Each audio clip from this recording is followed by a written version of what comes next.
Makanya kemudian hari ini Arab Saudi mengubah pelan-pelan berbagai aturan agama versinya Muhammad bin Abdul Wahab. Hijab tidak lagi wajib di Arab Saudi. Saya pertegas ini karena banyak sekali dari kalangan fatayat dan muslimat. Di Saudi hari ini tidak diwajibkan memakai hijab. Dan perempuan Saudi kalau mau keluar negeri tidak harus dengan mahramnya. Perempuan di Saudi hari ini boleh nyetir kendaraan. Perempuan di Saudi hari ini boleh bekerja dan menjadi supir Grab. Muhammad bin Salman kemudian diwawancarai oleh Frontline, bisa disimak di YouTube. Dia mengatakan, saya tidak mengubah ajaran agama, saya mengubah tafsir-tafsir agama. Pada akhirnya mereka sadar bahwa kita semua ini hidup dengan tafsir-tafsir agama. Tidak boleh mengklaim kebenaran dan kemudian seolah-olah orang lain yang berbeda dengan dia pasti salah. Mereka menyadari itu.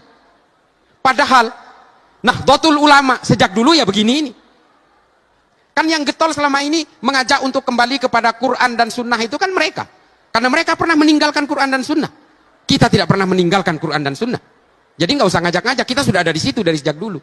Dan kita tidak pernah gelisah oleh keimanan orang lain, kita tidak pernah gelisah oleh berbagai tafsir-tafsir. Kalau kita hari ini gelisah dengan Wahabi, karena Wahabi berusaha memecah belah dan menggerus dari kalangan Nahdlatul Ulama, di mana Nahdlatul Ulama ini adalah menjadi tumpuan utama dari negara ini. Kalau Nahdlatul Ulama ini tumbang, Pancasila saya jamin akan tumbang, percayalah. Dan kalau Nahdlatul Ulama tumbang, organisasi-organisasi keagamaan lain juga akan ikut tumbang dan kemudian digerogoti oleh mereka satu persatu, lalu kemudian kita semua akan terlibat dalam konflik-konflik yang tidak berkesudahan. Sama seperti Suriah, sama seperti Somalia, sama seperti Nigeria, sama seperti negara-negara yang hari ini berkonflik karena atas nama agama. Di YouTube saya sering diserang, kenapa sih kok nggak ada habis-habisnya pengetahuannya hanya soal Somalia? Karena saya sudah ke sana. Mengapa sih kok nggak ada habis-habisnya ilmunya hanya soal Nigeria? Karena saya sudah ke sana. Orang-orang seperti kita inilah yang kemudian digerus satu persatu, kemudian direkrut oleh mereka, sehingga apa? Mereka hari ini tidak lepas dari perang. Kalau hari ini mereka menyasar teman-teman dari kalangan Nahdien untuk berusaha direkrut oleh mereka, karena mereka ingin memecah belah di antara tengah-tengah kita. Supaya apa? Supaya mereka bisa menguasai negara ini. Mereka mengatasnamakan habaib, karena mereka tahu orang-orang Nahdien ini takdimnya secara luar biasa kepada para habaib. Saya pribadi ditipu oleh habaib berkali-kali tapi masih cium tangan. Ini saya ini. Saking takdimnya. Kenapa? Saya diajari oleh para ulama-ulama sepuh NU dari sejak kecil, saya harus hormat kepada dzurriahnya Nabi. Sampai sekarang bapak saya ini pedagang besi tua. Ditipu berkali-kali oleh habaib yang menjadi maklar besi tua, tapi masih cium tangan kepada penipunya. Saking takdimnya kita. Karena kita diajari harus menghargai dan menghormati dzurriah Nabi. Hari ini apa yang terjadi? Sebagian oknum habaib dipakai untuk menghancurkan NU dari dalam. Padahal yang mengajari untuk menghormati habaib ini adalah ulama-ulama NU. Kita diajari untuk betul-betul takdim kepada para habaib. Tapi sebagian oknum habaib hari ini dipakai oleh orang yang ingin menghancurkan NU dari dalam, lalu menghina ulama-ulama NU. Menghina Gus Dur, dibuta-butakan dan sebagainya. Karena mereka tahu salah satu kelemahan NU adalah para habaib.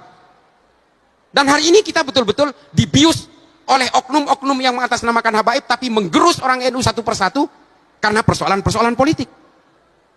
Lalu kemudian politik-politik kekerasan di dalam Islam ini kemudian menjadi masalah. Sehingga apa? Kesannya Islam itu identik dengan kekerasan. Melahirkan Al-Qaeda, melahirkan ISIS, melahirkan Ayman Al-Zawahiri, melahirkan Osama Bin Laden, melahirkan Abu Bakar Ba'asyir, melahirkan Oman Abdurrahman. Ini yang dilahirkan oleh umat Islam hari ini. Melahirkan Muhammad Seyhu, ketuanya Boko Haram. Ini yang dilahirkan oleh kita. Kita tidak lagi melahirkan Ibnu Sina, Al-Kindi, Al-Farabi, Ibnu Rus, Imam Ghazali, Jalaluddin Rumi. Tidak melahirkan Ibnu Khaldun berikutnya. Kita tidak lagi melahirkan ilmuwan-ilmuwan. Kita tidak lagi melahirkan Al-Muqaddimah, Tahafud, Al-Falasifah, Ihya Ulumuddin, Tahafud, At-Tahafud. Kita tidak lagi melahirkan Al-Mujalasa wa Jahirul Ilmi. Kita tidak lagi melahirkan Irsyadul Ibad. Yang kita lahirkan hari ini. Yang kita lahirkan hari ini apa? Ma'alim fil Thoriq, Al-Wala wal Bara, versinya Wahabi. Yang kita lahirkan hari ini Idarat At-Tawahhush. Yang kita lahirkan hari ini Jahilatul Qarnil Isrin, yang ditulis oleh para ideolog-ideolog yang ingin membawa paksa Islam kepada kepentingan-kepentingan politik berbasis kekerasan. Ini yang kita kenal hari ini. Dan kita hari ini yang kita kenal adalah apa? gerakan-gerakan yang mengatasnamakan Islam, tapi kerjanya hanya menggunakan metodologi kekerasan. Hari ini umat Islam betul-betul dicekoki dengan mimpi-mimpi hegemoni politik untuk menghomogenisasi seluruh orang negara ini supaya sama dengan dirinya.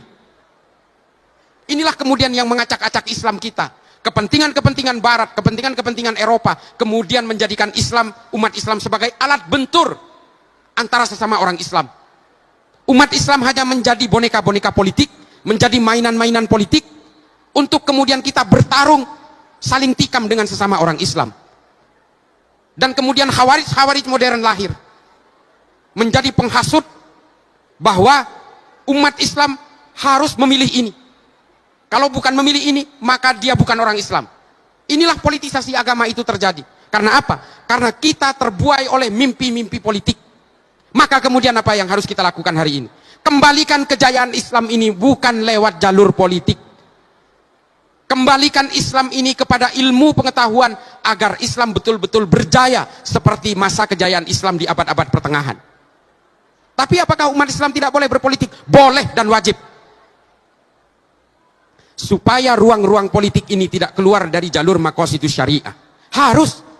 Orang NU haruskah berpolitik? Wajib. Supaya ruang-ruang politik ini tetap berada dalam tatanan sanad keilmuan para ulama, Nahdlatul Ulama. Tetap berpegang teguh kepada Ahlus Sunnah wal Jamaah An-Nahdiyah. Tetap harus. Orang Magelang apakah boleh berpolitik? Harus. Supaya suara orang Magelang terwakili dalam ruang-ruang politik. Tidak dirugikan secara politik. Yang tidak boleh apa? Politisasi agama. Politik identitas, politik agama boleh. Yang tidak boleh adalah politisasi identitas dan politisasi agama. Makanya Kiai Yusuf harus berpolitik. Harus masuk ke dalam firqah-firqah politik. Supaya apa? Supaya suara kita ini terwakili. Supaya ajaran-ajaran ulama kita itu tidak keluar, betul-betul ruang politik kita tidak keluar dari berbagai arahan para ulama-ulama terdahulu, dan ruang-ruang politik kita tidak keluar dari maqasidus syariah. Harus, adik-adik sekalian yang masih muda, silahkan berpolitik. Tapi jangan kemudian orang yang tidak memilih kalian dianggap orang yang bukan sepaham dengan kalian. Hari ini kan lagi lazim ini. Kalau tidak memilih capres ini, maka dia bukan dari golongan orang Islam. Lagi musim ini. Nggak boleh seperti itu. Ini namanya memecah belah umat. Oleh karena itu, marilah kembalikan politik Islam ini ke dalam ilmu pengetahuan. Kiai Yusuf, kalau suatu saat menjadi top elit politisi, itu juga harus menggunakan ilmu pengetahuan. Harus. Masuklah ke jalur politik dengan ilmu pengetahuan. Dan berilmu pengetahuanlah di dalam politik. Ini harus. Kalau berpolitik dengan ilmu pengetahuan, insya Allah kita akan menjadi politisi yang lurus, memperjuangkan umat. Ini semua politik kita ini berubah ketika Muhammad bin Abdul Wahab melakukan glorifikasi gerakan politik di Arab Saudi. Ketika Sayyid Qutb demi konsumsi politik dalam negeri Mesir, kemudian mengilhami gerakan-gerakan politik kekerasan di seluruh dunia. Ini yang bahaya ini Pak. Adik-adikku sekalian, para alim, para ulama, para asatid, para masyaikh, yang paling bahaya hari ini adalah gerakan-gerakan Ikhwanul Muslimin yang sebenarnya memulai epicentrum gerakan politiknya di Mesir, lalu kemudian hari ini berada di Indonesia.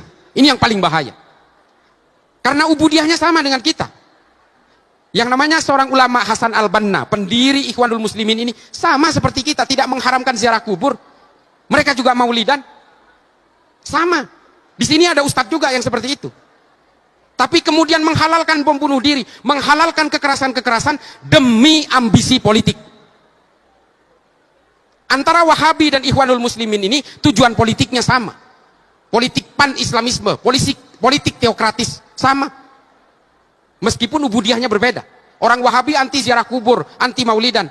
Orang-orang Ikhwanul Muslimin menghalalkan ziarah kubur, menghalalkan maulidan. Tapi tujuan politiknya sama.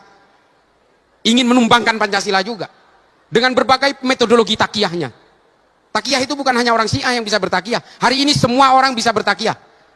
Kelompok-kelompok Wahabi juga bertakiyah. Kelompok-kelompok Ikhwanul Muslimin bertakiyah. Kelompok-kelompok sebagian oknum habaib juga bertakiyah. Jadi, mohon kita pahami di sini, semua gerakan politik Islam, harokah keislaman kita, siasah Islam kita kemudian melenceng ketika dibelokkan oleh dua